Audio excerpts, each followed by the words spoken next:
So I'm just a guy, and you may say, who is the guy to have any kind of opinion on the political stance being used to control the country of abortion or gay rights? Or, well, I'm gay, so I get to talk about gay rights, but really, we all have an opinion on every political issue, and we all have a right to that opinion.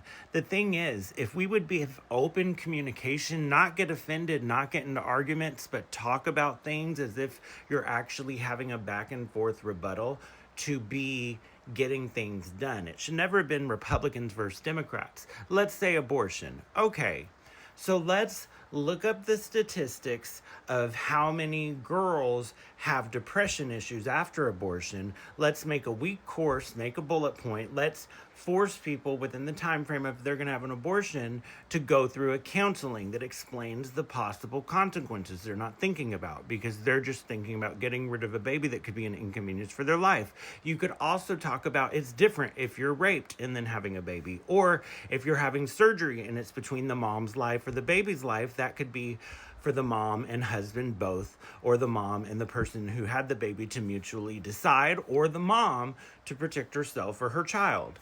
That then could be a different issue. But they try to lump it together, they try to lump general laws, and they just try to make people argue so that there's a political debate, so that there's two sides. But really, it's about compromise, and it's about listening to everyone's perspective and figuring out what's best.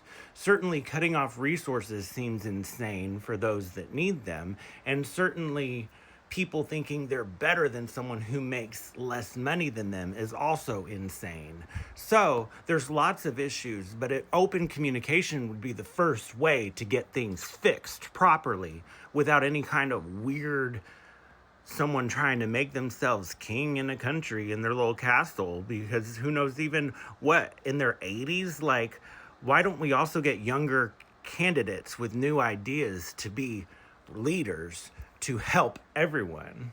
And it doesn't matter what color their skin is, what their sex is, how they identify, whether they're gay or straight. We just need leaders who care about everyone equally. And obviously that is the best thing, because everyone is equal regardless of how much money they make, or what their race is, or what their sexual orientation is, or what they are, male or female, or who they decide that they identify with. Like, I like my masculine and feminine qualities, and one day I want to do drag.